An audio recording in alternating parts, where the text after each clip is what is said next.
All right, guys, tell the truth Monday. I thought our team, just like I said after the game, competed very hard, prepared well. The will to win on the sideline was there throughout 60 minutes of the game, evident on our last drive by the offense, a 15-play drive.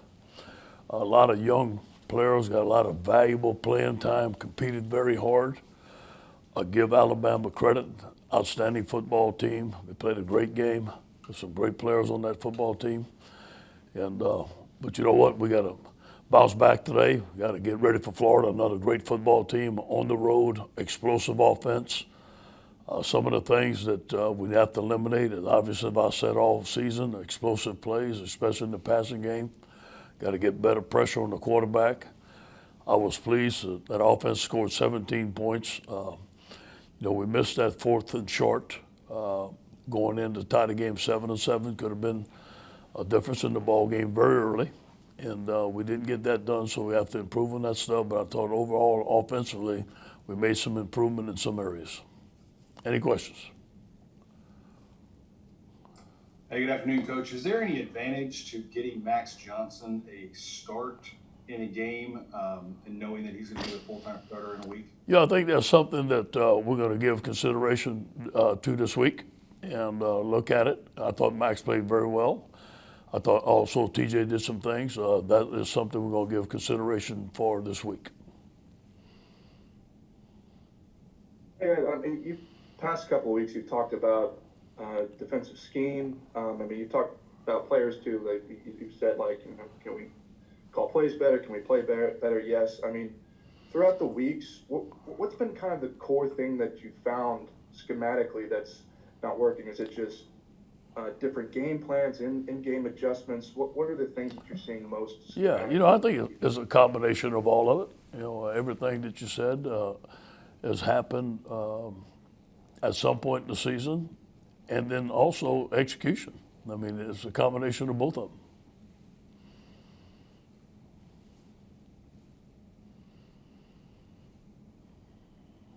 them. Hey, Coach. Ed, New Orleans. Good afternoon. Coach, do you think based on all the people you lost in the NFL to the draft and all the people you've lost from the summer on to now, that the expectation for this team was too high, and why are you so bullish on the future? Because I'm a competitor, and we had LSU. But you know what? It's hard for me to look at, hey, this is what we lost, this is what we don't have. I always kind of look at what we do have, and I do believe we have some outstanding freshmen. Now we need to learn how to play. And, it all started there with playing poor defense in the beginning of the year. And we were playing good offense. We were scoring 40, 41 points. Then Miles Brennan got hurt. So there was a lot of blows throughout the year that this team took. But I still think there's fight. I still think that we have a great recruiting class. I love the freshmen that we have on this football team. And I think that with one or two recruiting classes, we will build championship teams again. I feel like we can do it. I think maybe 3 years ago after we lost to Troy, nobody would ever predict that we would win a national championship, have one of the best football teams in the history of football. We did it. So I do believe we can do it again. And Ed, you talked about from against Texas A&M, you said that was the best the defense had played all year. Yeah. Were you surprised at all by how the Alabama game turned out? What was the main thing that kind of changed? Well, Alabama's a different offense than Texas A&M, number one, and they're very explosive. And I think they were scoring 48.5 points per game, 500-something yards of offense. So they've had a very successful season, outstanding quarterback. I was surprised that we couldn't get a better rush on them, to be honest with you. I was real disappointed that we jumped off sides 3 or 4 times, I think twice on fourth down, and then again, the ability to stop the explosive plays. I thought they were going to make some plays, but, in the second half when Stingley was on Devontae, I thought he did a pretty good job. I wish we could have got him on Devontae more in the first half. Formations and stuff dictated that we couldn't. We had a couple of busts. Sometimes we were supposed to double them, and we didn't. So there were some misassignments, some errors on that part. But you got to give them credit. They made the plays. Coach, kind of got a little bit of a two-parter for you. I mean, we kind of noticed that Stingley was, kind of limping a little bit in the second half. I mean, just kind of what's his status moving forward, and also, this obviously this season hasn't gone exactly the way you guys had hoped. But I'm just curious, just how much you're talking about building confidence and momentum for 2021. With your younger players in particular, just where those Yeah. First of all, Stingley had a slight injury in the beginning. I think it maybe been the second quarter or something like that, and he came back and he fought. I think he's going to be fine. I talked to Jack this morning, so he's going to be at practice today. We don't talk about 2021. We talk about finishing 2020. I got to give credit for all these guys that stayed, that didn't opt out. We want to finish strong. I think that you saw the willingness to compete to the very end against a very good football team was there, and I expect that throughout the season. Hey, Coach, good morning. Couple of quick questions for you, if I can. First off, Missouri, you were first and goal, a few inches away to win the game, and last couple of weeks, your first possession of the game, you've been marching down the field, but short yardage has just killed these drives. Yes. Just what's your evaluation of the short yardage this year, and when Scott Linehan's supposed to be, this is his specialty in terms of moving the ball? Well, short yardage is still, Steve. Scott is third down, but not third down and short. We didn't block the edge very well on that play. I wish we'd have snuck it, and we should have snuck it. We shouldn't have took the ball off the line of scrimmage, but we didn't. We thought we had a play there. We missed. We had a cut block. The guy jumped around it and made a tackle for a loss, but that was a very decisive play. I'm not saying it would change the outcome of the game, but it could have put us up 7-7 against the number one team in the country. It gave us a little momentum. So I thought we had learned our lesson, but obviously we didn't. It's something I got to get better. And Coach, when we think about Florida, we think about Dan Mullen and offense and all that, but I looked and saw that they're leading the SEC in sacks. They apparently really get after the quarterback. What kind of challenge is that for your offensive line? Protection again. Protection again. We're going to have to win some one-on-ones. They're very talented up front. I know their defensive coordinator very well. He was a defensive line coach. He teaches great technique, and it's going to be a challenge for us. And at first, just didn't look like Jordan Tolles was on the sideline. At least I couldn't see him Saturday. What's his kind of status right now? Yeah, I think Jordan's going to be fine. I think he should be back for this week. Okay. And then also, obviously your offense did have to change when Miles Brennan went down and whatnot. So I'm curious, does the way you judge how your offensive staff's doing, all these things, does that change when the season changed, when you rely on two freshmen? Those are all things, Brody. When the season's over, I'm going to look at it. But right now, our focus is on Florida. Hey, Coach Garland Gillen here in New Orleans. You have 20 verbal commits for your 2021 class. Are you going to reassess maybe who gets those last spots because of what's happened on your offensive line? The depth hasn't been there this year, and probably could say it's not one of their better performances this season. Is that something you're trying to get with the line? Yeah, obviously, offensive line is a priority for us. And we only have one commitment right now. So, yes, there's a sense of urgency there. I do believe we're in on some big-time players. I do believe we're going to have success on one or two.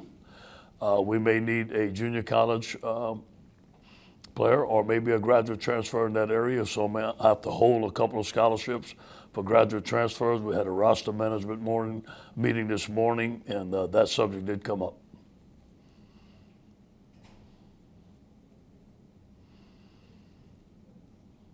Hey, Ed, you touched on this a little bit already today, but I'm just curious, how, with where y'all at in the season, do you balance still trying to win now, like you said, but also figuring out what you have in these freshmen and these younger players that make up such a large part of your roster? Well, Wilson, to be honest with you, we're doing it already. They all playing. I mean, it's not like we're saving for the future. It's what we have, and most of the players that are playing for 2020. It just so happens that most of them are young players.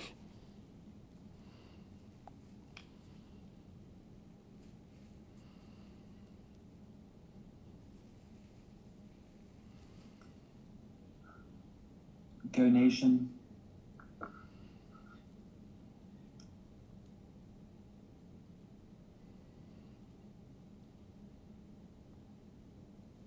Hey, Coach. Paul Boron from CST. Two-part question about DeRay Jenkins. What drew you guys to him in recruiting, And what can you say about his development, especially this year, but since he's been on campus? I'm very proud of Trey Jenkins. He had some hardships, losing his mother, and he never blinked. Got a great coach, high school coach, great family. Has turned into be one of our team leaders. Has developed. Came here from junior high school. We liked it. We liked his tape. We liked the way he caught the ball. We liked the way he ran routes. Has developed into an outstanding receiver and really one of our team leaders. He's one of my favorite stories at all. To see how much he's grown as an individual here at LSU.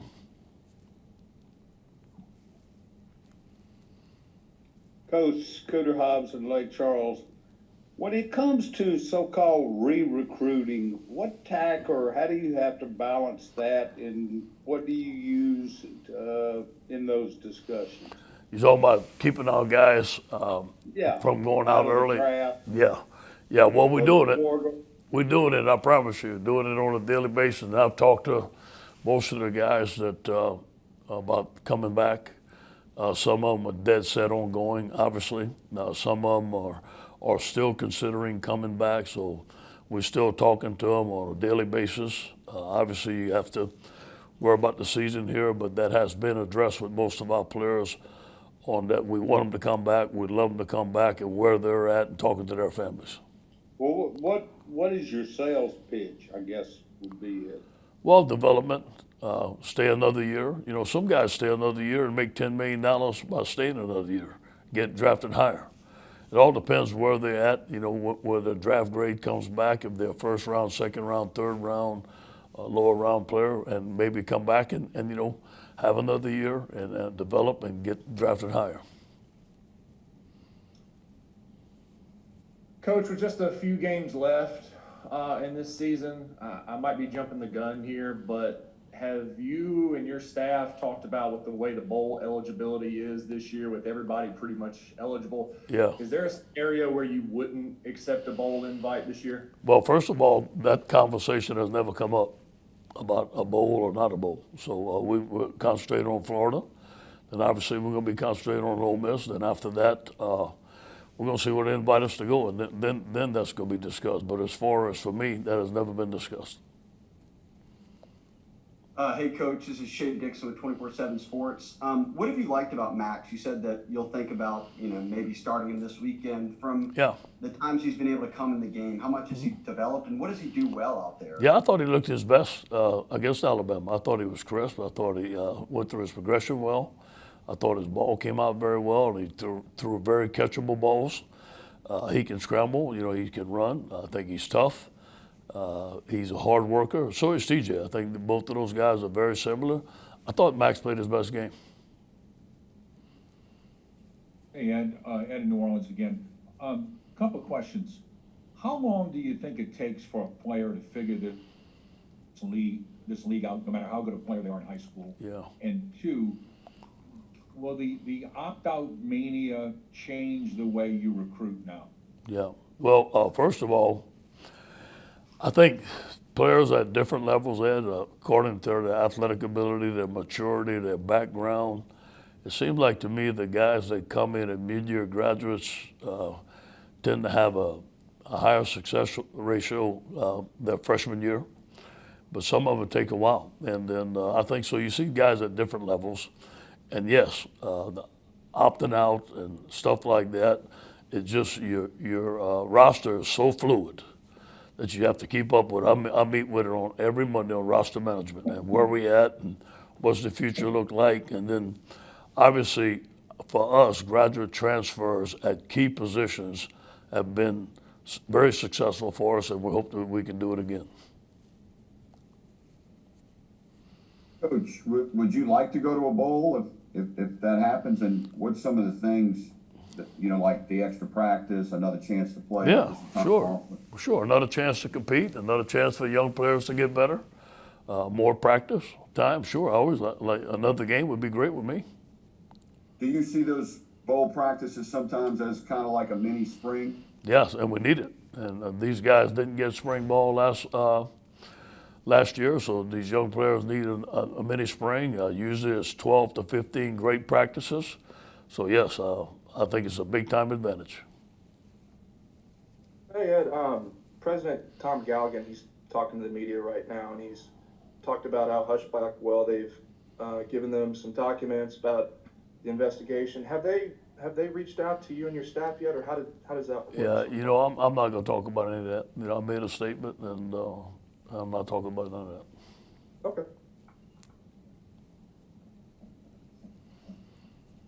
Coach, what's the initial defensive approach you're going to take with Florida? They do have 3 players that are tops, and not even in the conference, but in the country as well, in touchdown catches. Yeah. You kind of see what you did against Alabama. What might be a different approach you're going to take this week? Yeah, we got to know where that tight end is for sure. He gave us fits last year. He's a great player. And Kyle Trask is an outstanding quarterback. I think he has 38 touchdowns, 3 interceptions. Tough, can run the football. Got a great offensive line, a lot of speed.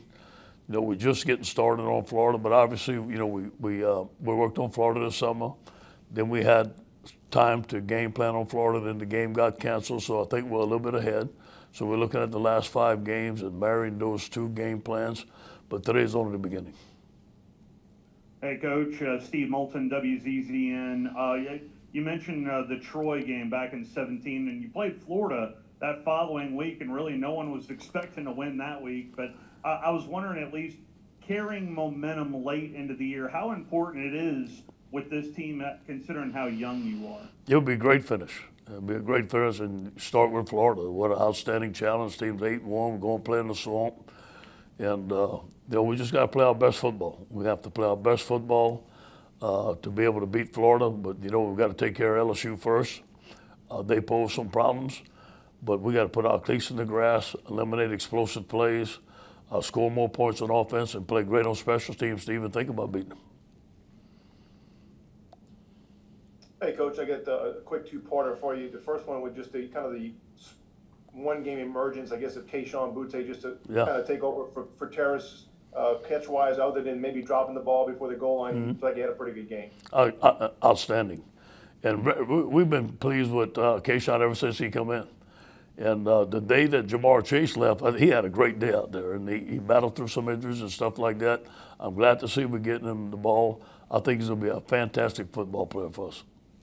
The second part was just on Trey Bradford. Was that more of an emergence during practice through the week, or is Chris Curry hurt? No, it's something we wanted to do. We wanted to throw him the wheel route on the backfield. That was specific plays for him. You know, Trey could even be a slot receiver. He's that talented. I talked to him a little bit, maybe playing running back, maybe playing some receiver, and he's open to it. So it may be something that we can do with him in the future. Hey, Coach, this is Josh Sidley with Louisiana Gridiron Football. You mentioned earlier seeing Kyle Pitts and him giving you guys fits. Has there been any game plan, maybe throwing Eric in with the scout team offense to give the defense maybe some of that same look with a 6'6", 240-pound tight end? Yeah, it'd be a good idea. It'd be a good idea, but I don't think that Coach Hensmaker wants to give him up for the scout team. And I got a couple as well. I guess we'll probably close out or getting close to Kyle Trask. What makes him such a unique and have so much success this season? You know, I had a great opportunity on my year off. Dan Muller and I have a great relationship. He was a GA at Syracuse when I was leaving to go at USC. I've always thought he was an outstanding coach. I knew his offensive line coach, so they asked me to go speak at their clinic. I spent 4 days there, and I asked him in recruiting, and we talked about recruiting, he and I asked him, what is the number one factor you look in the quarterback? He did not hesitate. He said toughness, and the guy's tough. He's tough. He's a competitor. He found him. He's a diamond in the rough. I think that, you look at 38 touchdowns to 3 interceptions, the way he operates, the way he finds the guys. Dan's a great game day caller. He knows exactly what to do with his quarterback. So I think it's a combination of a great quarterback and a great caller. And then finally, you had some players on your team had really good success last year. And I know, obviously, the guys around them helped that. but this year they've struggled, and you alluded to it early. Maybe having that defensive letdown right out of the gate. Do you feel like that's been a long-term factor that's kind of lingered maybe longer than it should as far as your team performance? You talking about during the game, like to kind of have the expectations of a national championship, and then to have that just steep drop off so fast. Do you feel like that's kind of changed their mindset in a way that's made them less competitive, maybe less motivated? I didn't see that in practice. I'm telling you, we had some great practice last Wednesday was one of our best practices. Tommy Moffett monitors their energy, their output during practice. There has not been a drop off, so that hasn't been. I got to give the players credit. They've hung in there and they've practiced and played hard for us. Hey, Coach, when you see John Emery rip off a run like that against the #1 team in the country, an electric run, you know, everything that we heard about the guy. Why don't we see more of that, or what is the secret to getting more of that out of him? And we should. And, we ran the stretch out of the pistol. It was an outside zone. We haven't run enough of it. And it was blocked very well. And we should do more of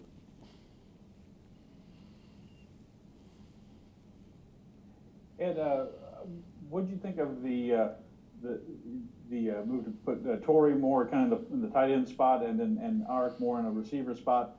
And how do you think Aric did? Would you like to see a little bit more physicality from him because assert himself because he's such a big player? Yes, yeah. Well, I think Eric Gilbert is a phenomenal football player, and I think the more time we can get him the ball, the more success our football team's going to have. It was very good to have Torrey Carter in there to see his physicality on offense and also catch the ball on the bootlegs and turn it up and then, be very physical on collision. So I think the combination of those two guys in the game is very helpful to us. Coach, have there been any players, not necessarily this weekend, but throughout the season that were about to opt out, about to transfer, that you were able to bring back and convince to stay? Has that happened? Glenn, I can't recall guys that came to my office, but most of the time that when they opted out, most of them come talk to me, and I tried to convince them to stay, but they had already made their decisions for one reason or another. So I can't recall us ever convincing one not to opt out. The only one that came back was Neil Farrell. Right. One more for Cobble. Coach, you talked about the roster management meetings. How do you approach that? And then when you have these guys, if you could educate me a little, how does it work if you have these guys opt out? Do you have scholarships available to go into the transfer portal or the JUCO ranks and fill those? Yeah, I wish they gave us more, but they don't. We have 25 initials and that's it. And just because a guy opt out, you don't gain another initial. That's what makes it tough to get your roster back to 85. And it's not my call, but hopefully in the future the NCAA changes the rule to where you can have more initials depending on guys opting out or juniors going to the draft early to get your roster back to 85.